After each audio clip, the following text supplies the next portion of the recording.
ഇത് മാസ് മോട്ടോഴ്സിൽ നിന്നാണ്. Honda Activa BS6 model 125 വണ്ടി ജനറൽ സർവീസായിട്ട് കയറിയിട്ടുണ്ട്. ജനറൽ സർവീസാണ് നമുക്ക് പറഞ്ഞേക്കണേ. അപ്പോൾ നമ്മൾ വണ്ടി ഓടിച്ചു നോക്കാൻ നമുക്ക് 1-2 കംപ്ലയിൻസുകൾ അഡീഷണൽ അല്ലാണ്ട് ഉണ്ടായിരുന്നു. അപ്പോൾ ഞാൻ ഡീറ്റെയിൽ ആയിട്ട് എൻ്റെ റിപ്പോർട്ട് പറയാം. നമുക്ക് സർവീസുമായി ബന്ധപ്പെട്ട് നമ്മൾ ബാക്ക് ബ്രേക്ക് ലൈനറൊക്കെ നമ്മൾ ചെക്ക് ചെയ്യാൻ വേണ്ടിയിട്ട് അയച്ചാണ്. ബ്രേക്ക് ലൈനർ കമ്പനി ലൈനറാണ് ഇതുമ്പോൾ കിടക്കുന്നത്. നമുക്ക് ക്ലീൻ ചെയ്ത് ഉപയോഗിക്കാം. കാരണം അത്യാവശ്യം ലൈനർ ഉണ്ട്. നമുക്ക് ബ്രേക്ക് ക്യാമൊക്കെ അഴിച്ചൊന്ന് ഗ്രീസ് ചെയ്തതിന് ശേഷം നമുക്ക് റീസെറ്റ് ചെയ്യാം. പിന്നെ അതിൻ്റെ എയർ ഫിൽട്ടർ, അതേപോലെ ക്ലച്ചിൻ്റെ ഭാഗം നമ്മൾ ചെക്ക് ചെയ്യുന്നുണ്ട്. എയർ ഫിൽട്ടറൊക്കെ നോക്കുമ്പോൾ എയർ ഫിൽട്ടറൊക്കെ വലിയ പഴക്കമില്ലാത്ത ഫിൽട്ടറാണ്. കുറച്ച് പൊടിയൊക്കെ ഉണ്ട്. നമുക്ക് തുടച്ച് ക്ലീൻ ആക്കിയിട്ടൊക്കെ ഒന്ന് റീസെറ്റ് ചെയ്യാം. ക്ലച്ചിൻ്റെ ഭാഗമായാലും ക്ലച്ച് ഓയിൽ സീലിൻ്റെ ഭാഗത്തൊന്നും വേറെ പറയത്തക്ക ലീക്കേജോ കാര്യങ്ങളൊന്നുമില്ല. ബെൽറ്റിൻ്റെ കണ്ടീഷനും നമ്മൾ ചെക്ക് ചെയ്യുന്നുണ്ട്. കമ്പനി ബെൽറ്റ്, ഹോണ്ടയുടെ ഒറിജിനൽ ബെൽറ്റ് തന്നെ കിടക്കണേ. അതിൻ്റെ സെൻട്രൽ പോർഷനിലേക്ക് നമുക്ക് നോക്കുന്ന സമയത്ത് നമുക്ക് ചെറിയൊരു പൊട്ടൽ പോലെ കാണുന്നുണ്ട്. പക്ഷേ നമുക്ക് തൽക്കാലം ഇപ്പോൾ അതൊന്നും ചെയ്യേണ്ട. കാരണം അത്യാവശ്യം നമ്മൾ ഓരോ സർവീസിലും ഇതേപോലെ തന്നെ ഡീറ്റെയിൽ ആയിട്ട് നമ്മൾ ചെക്ക് ചെയ്യും. കൂടുതലായിട്ട് പ്രോബ്ലം തോന്നുകയാണെങ്കിൽ നെക്സ്റ്റ് സർവീസിലൊക്കെ നമുക്ക് അത് മാറ്റുന്നതിനെ പറ്റി നോക്കിയാൽ. പിന്നെ അതേപോലെ കിക്കറിൻ്റെ വീലൊക്കെ ഒന്ന് അഴിച്ച് ഗ്രീസ് ചെയ്ത് റീസെറ്റ് ചെയ്യുന്നുണ്ട്. പിന്നെ അതേപോലെ ഇത് എൻ്റെ വേരിയേറ്റർ ബോഡി, ബോസ് ഡ്രൈവ്, റോളറൊക്കെ വന്ന യൂണിറ്റാണ്. അപ്പോൾ അത് ചെക്ക് ചെയ്യുമ്പോഴും തേയ്മാന കാര്യങ്ങളൊക്കെ നോർമൽ സാധാരണ രീതിയിലുള്ള തേയ്മാനങ്ങളുള്ളൂ. കംപ്ലയിൻ്റ് എന്ന് പറയാനൊന്നുമില്ല. പിന്നെ ക്ലച്ച് വെയിറ്റ് സെറ്റ് യൂണിറ്റൊക്കെ നമ്മൾ അഴിച്ച് ക്ലീൻ ചെയ്ത് അതിൻ്റെ പിന്നൊക്കെ ഒന്ന് ഗ്രീസ് ചെയ്യാൻ വേണ്ടി അയച്ചതാണ്. ക്ലച്ചിനകത്തൊക്കെ അത്യാവശ്യം നല്ല രീതിയിൽ തന്നെ പൊടി കാര്യങ്ങളൊക്കെ ഉണ്ട്. അപ്പോൾ അതൊക്കെ ഒന്ന് ക്ലീൻ ചെയ്തിട്ട് നമ്മൾ റീസെറ്റ് ആക്കും. പിന്നെ ക്ലച്ച് യൂണിറ്റ് ബാക്കിൽ തന്നെ ആ പുള്ളി പോലെ വർക്ക് ചെയ്യുന്ന ആ യൂണിറ്റ് ഫുള്ളായിട്ട് നമ്മൾ അഴിച്ച് ഗ്രീസിങ് നടത്തുന്നുണ്ട്. അത് നമ്മൾ ഓരോ 10,000 കിലോമീറ്റർ അല്ലെങ്കിൽ ഓരോ വർഷത്തിലൊരിക്കൽ തന്നെയും നമ്മളത് നിർബന്ധമായിട്ട് അഴിച്ച് ഗ്രീസ് ചെയ്യേണ്ടതാണ്. നമ്മൾ ഓരോ സർവീസിലും നമ്മൾ ചെക്ക് ചെയ്യും. നമുക്ക് ചെറിയൊരു ഡൗട്ട് അടിച്ചാൽ പോലും, അതായത് ഇതിപ്പോൾ തുരുമ്പിൻ്റെ ചെറിയൊരു പ്രസൻസ് ഉള്ളത് കൊണ്ടാണ് നമ്മളത് അഴിച്ച് കൈയോടെ ഗ്രീസ് ചെയ്ത് തുടങ്ങുന്നത് കേട്ടോ. നമുക്ക് ഓൾറെഡി ജനറൽ സർവീസിലുള്ളതാണ്. പിന്നെ നമുക്ക് ഈ എഞ്ചിൻ ഹെഡിൻ്റെ ഭാഗത്തേക്ക് വരുമ്പോഴത്തേക്കും ഇവിടെ ഹെഡിൻ്റെ കവർ ഗ്യാസ്കറ്റ് ലീക്കായിട്ട് ഇവിടെ ഓയിൽ ലീക്കേജ് കാണുന്നുണ്ട്. അത്യാവശ്യം തിരക്കേടില്ലാത്ത രീതിയിലുള്ള ലീക്ക് ഉണ്ട് ഇവിടെ. അപ്പോൾ അത് അഴിച്ച് കഴിഞ്ഞാൽ നമുക്ക് ആ ഗ്യാസ്കറ്റ് മാറ്റി കഴിഞ്ഞാൽ അത് ക്ലിയർ ആയിക്കോളും. പിന്നെ അതിൻ്റെ ബാറ്ററി, വണ്ടി വന്നപ്പോഴുള്ള ബാറ്ററിയാണ്. ബാറ്ററി കൂടി നമ്മളൊന്ന് ചെക്ക് ചെയ്യുന്നുണ്ട്. വോൾട്ട് ചെക്ക് ചെയ്യുമ്പോൾ 12.92 വരെ കിട്ടുന്നുണ്ട്. വോൾട്ട് നോക്കുമ്പോൾ കുഴപ്പമില്ല. പക്ഷേ ബാറ്ററി നമ്മൾ ടെസ്റ്റ് മോഡിലേക്ക് വിടുന്നുണ്ട്. ടെസ്റ്റ് മോഡിലേക്ക് വിടുമ്പോൾ നമുക്ക് അതിനകത്ത് ഓൾറെഡി ബാറ്ററി ഡാമേജ് ആയിട്ടാണ് കാണിക്കുക. പോയ ബാറ്ററി ആയിട്ട് ഒരു റെഡ് ലൈറ്റാണ് ഇവിടെ തെളിഞ്ഞേക്കുക. അപ്പോൾ പോയ ബാറ്ററി ആയിട്ടാണ് നമുക്ക് അതിനകത്തൊന്ന് മനസ്സിലാവാം. തൽക്കാലം നമുക്ക് സെൽഫൊക്കെ വർക്കിംഗ് ആണ്. അപ്പോൾ അതുകൊണ്ട് തന്നെ ബാറ്ററി തൽക്കാലം വേറെ ഒന്നും ചെയ്യേണ്ട, അതങ്ങനെ തന്നെ യൂസ് ചെയ്യാം കേട്ടോ. കാരണം സെൽഫിൻ്റെ പ്രോബ്ലം കാണിക്കുന്ന സമയത്ത് നമുക്ക് ബാറ്ററി മാറ്റുന്നതിനെ പറ്റി ചിന്തിച്ചാണ്. വലിയ താമസമില്ലാണ്ട് പ്രോബ്ലം കംപ്ലയിൻറ്റിലേക്ക് വരാം. സെൽഫ് എടുക്കാനൊക്കെ ഉള്ളൊരു ബുദ്ധിമുട്ടിലേക്ക് വരാം.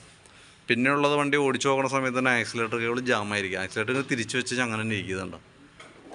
തിരിച്ച് നമ്മൾ അങ്ങോട്ടേക്ക് തിരിച്ച് വിട്ടാലാണ് പോവുള്ളൂ. അത് ശരിക്കും പറഞ്ഞാൽ ഇതിൻ്റെ കേബിളിൻ്റെയാണ് കംപ്ലയിൻറ്റ്. കേബിൾ ശരിക്കും ടൈറ്റ് ആയേക്കാണ്. BS6 മോഡൽ വണ്ടിക്ക് വരുമ്പോൾ 2 കേബിളാണ് വരാം. ആക്സിലേറ്ററിന് 2 കേബിളാണ് വരാം. ഇവിടെ നോക്കുമ്പോൾ അറിയാൻ പറ്റും 2 കേബിൾ. അപ്പോൾ അത് നമ്മൾ മാറണമെന്നുണ്ടെങ്കിൽ ബോഡി ഫുള്ളായിട്ട് അഴിക്കേണ്ടതായിട്ടുണ്ട്. അത് നമുക്ക് ജനറൽ സർവീസിൽ വന്നതല്ല, ജനറൽ സർവീസിന് പുറമെ വന്ന വർക്കാണ്. അത് നമുക്ക് 2 കേബിളുകൾ മാറ്റി വരുമ്പോൾ തന്നെ ഏകദേശം നമുക്ക് 850 രൂപയോളം കോസ്റ്റ് അതിന് മാത്രം വന്നിട്ടുണ്ട്. അതായത് ആ ആക്സിലേറ്ററിൻ്റെ 2 കേബിളുകളും ലേബർ ചാർജും ആ ആക്സിലേറ്റർ കേബിൾ മാറുന്ന സർവീസ് ചാർജ് അടക്കം വരുമ്പോൾ 850 രൂപയോളം നമുക്ക് കോസ്റ്റ് വരുന്നുണ്ട് അതിന് മാത്രമായിട്ട് കേട്ടോ.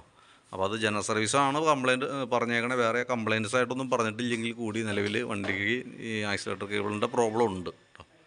അപ്പോൾ അത് കൂട്ടത്തിൽ മാറ്റുന്നതായിരിക്കും കുറേ കൂടി നല്ലത്. പിന്നെ നമ്മൾ വണ്ടി ഓടിച്ച് നോക്കുമ്പോൾ ഫ്രണ്ട് വീലിൻ്റെ ഭാഗത്തുനിന്ന് ഒരു ഉരച്ചിൽ സൗണ്ട് ഉണ്ടായിരുന്നു. നമ്മൾ ചെക്ക് ചെയ്യുന്ന സമയത്ത് ഡിസ്ക് പാഡ് ഫുള്ള് തീർന്നേക്കാം. ഡിസ്ക് പാഡിൻ്റെ അവസ്ഥ ഇതാണ്.